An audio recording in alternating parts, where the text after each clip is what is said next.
In this video, I want to tell you the 10 reasons why I hate living in San Gabriel Valley in Southern California.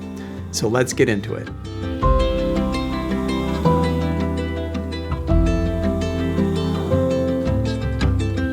My name is James, and I live 40 minutes east of downtown Los Angeles and 40 minutes north of Disneyland. I've lived here for 13 years, and prior to that, I lived in Ventura County near the beach, and prior to that, I lived in North Orange County.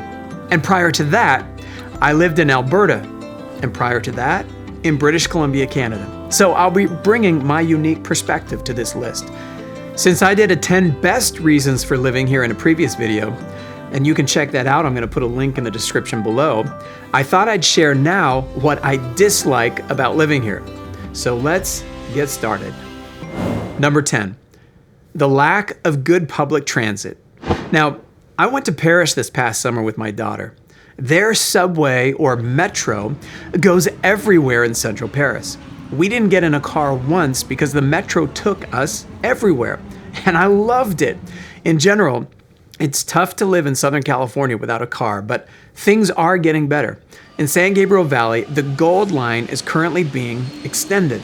We have two types of train systems here. One is called the Metro, and the other is called the Metro Link. Now, the Metro is a light rail that is cheaper and stops a lot more. The Metro Link is a full-size train that doesn't stop as much and will get you to your destination faster. And it's a little more expensive. Now, to learn more about either of these, I'll post their websites in the description below. If you live and work near either of these trains, you could get away with not having the expense of owning a car, and you could use Uber or Lyft when you need to go somewhere the trains don't. That could potentially save you a lot of money. Number 9, smog. Now, the people here will tell you, oh, the smog isn't that bad here today. You should have lived here in the 70s and the 80s when it often hurt to breathe and you could never see the mountains due to the smog. Well, today, smog doesn't cover the mountains much at all. Smog is actually worse the further east you go, like out in San Bernardino and Riverside counties. LA County is not as bad as out there because the winds mostly blow in from the ocean and move most of the smog to the east. Now, I read that smog is like 60% better today than in 1970, even with a greater population today. See, all cars today are required to pass smog checks in California every couple years. You have to pay for that smog check, but it is helping the air quality. Number 8, no basements. When I first moved here from Canada, I was mad about this. At the time, houses were 3 to 4 times more expensive here, yet you only got half the house. Where I grew up, homes have basements, but the square footage of the basement is not included in the marketing of the home. So if you have a 1,500 square foot home for sale, it's a given that this home has another 1,000 plus square feet of living space in the basement. Now, I have asked multiple people why basements are not a thing in Southern California. They are naturally cooler, so I would think every house would want to have one in this warm climate. But nobody in the past 20 years can answer why basements are not a thing here. Maybe you know the answer to that. So let me know in the comments if you have some insight. Also, let me know if you have a basement where you live. Are these more common in other states? I'm curious to know, so let me know in the comments. Number 7, keeping your grass green. Southern California is a desert. Grass doesn't grow here well. Your grass will turn brown quick if you don't keep it watered. Now, the problem is that you have to follow your local water restrictions, which can limit your grass getting enough water to get it green. St. Augustine grass is popular here because it's a warm season grass that likes all that sun and heat goodness here in the desert. But you still need to keep it watered. So water bills can get expensive as well, especially in summer. So many homeowners install drought-tolerant yards as a result to save some pennies. Number 6, weather. There are no seasons in Southern California. An eternal summer can get old. You can go for like 4, 5, 6, even 8 months literally without one drop of rain. A good thunderstorm with lightning, maybe once a year you'll see that here.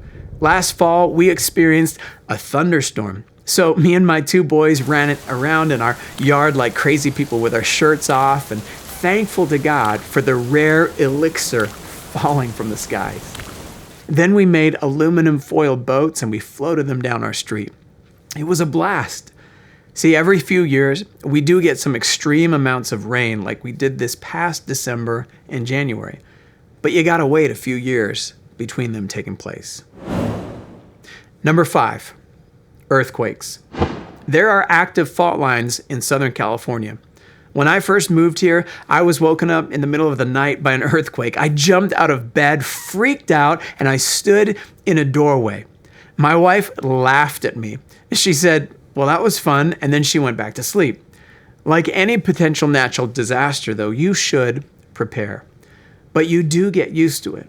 And most of the time, earthquakes, they're not that big. In 2022, there were only 3 earthquakes in the entire state that were over magnitude 5. Number 4, a lack of natural lakes. This is my Canadian background coming out right now. See, I grew up with hundreds of pristine natural lakes within a short drive from my house. And there are 0 natural lakes in Southern California. And if I'm wrong on that, let me know, but I haven't found any yet. And there are 0 natural rivers here as well. See, Californians call this a river. I call that a concrete wash. That's not a river. I'll never forget going fishing with my father-in-law to Corona Lakes. It was more like a stinky pond, and the fish didn't stand a chance with how many anglers were there. Now, I will say this.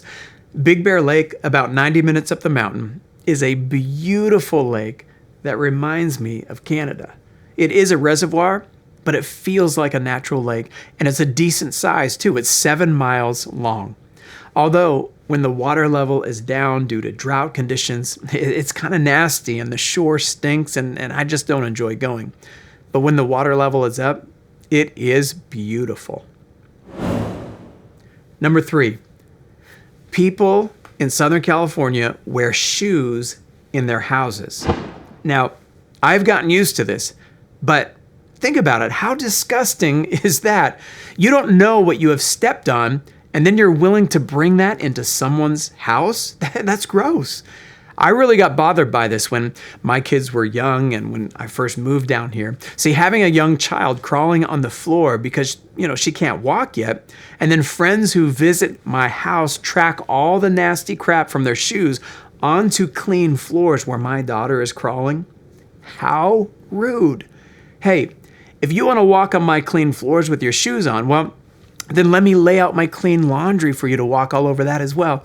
Go ahead and take a stroll all over my couch and kitchen table while you're at it. Let me know in the comments if people do that disgusting habit where you live. Number 2, traffic. If you need to take the freeway somewhere, you'll want to be strategic about what time you leave.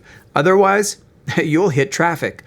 See, when someone from Southern California says there is a lot of traffic, what they literally mean is congested stop and go traffic. See, when you're moving in traffic here, you're going 2 to maybe 20 miles per hour. When my parents visit from Canada, they will say traffic was crazy busy, but they're describing a packed freeway traveling at 60 to 70 miles per hour. Southern Californians, they don't consider that to be a lot of traffic. If it's flowing, that's not bad traffic. See, I'll ask my wife, hey, did you hit any traffic? And she'll say, no, traffic wasn't bad at all. And here is a visual of what she's talking about. Now, bad traffic to Southern Californians is this.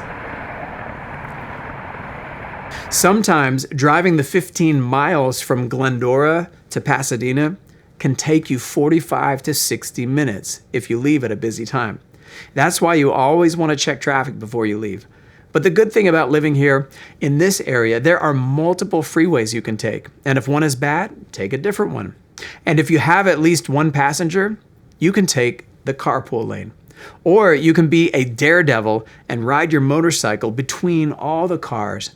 Now that always freaks me out when they do that, but apparently it's legal here. Now before we get to number 1, I want to thank you for watching. Do me a favor and hit that like and subscribe button, and especially consider hitting that share button to send this video to someone if you think it would be helpful for them. Now, we get to the number 1 reason why I hate living in the San Gabriel Valley. Number 1, cost of living. It's over 30% more expensive than the national average for cost of living here in the San Gabriel Valley. Now, the cost of housing is really expensive. A basic 1,000 to 1,600 square foot 3-bedroom, 2-bath home currently costs somewhere between $600,000 to $800,000. Now the good news is that prices of houses have gone down, and I just did a quick search and many homes have dropped their prices from $20,000 to $80,000 as of today. So it's a little bit more of a buyer's market where you can possibly negotiate with the seller to buy down your 6% interest rate to the 5% area. Renting a 1-bedroom apartment could be anywhere from $1,200 to $1,700 plus per month. To rent a 3 to 4 bedroom house will cost you $2,400 to $4,000 a month. Now you'll feel the pain at the pumps as gas today runs about $4 a gallon. Though the cost of living is expensive, there is a massive potential to make a lot of money here, as you will have all of Southern California at your fingertips. There are a ton of well-paying jobs if you have a skill or the discipline to hustle. And if you don't have a skill, there are a lot of educational opportunities that will get you the training needed to make 6 figures and more. Now, cost of living is just part of the sun tax in SoCal. So there you have it. The top 10 things I hate about living in the San Gabriel Valley. Let me know in the comments if you would add anything to this list. If you hate it so much that you're planning a move out of the area, I'd love to help get your house on the market. Thank you so much for watching. Now go and surprise someone by doing something over the top nice for them. See you in the next video.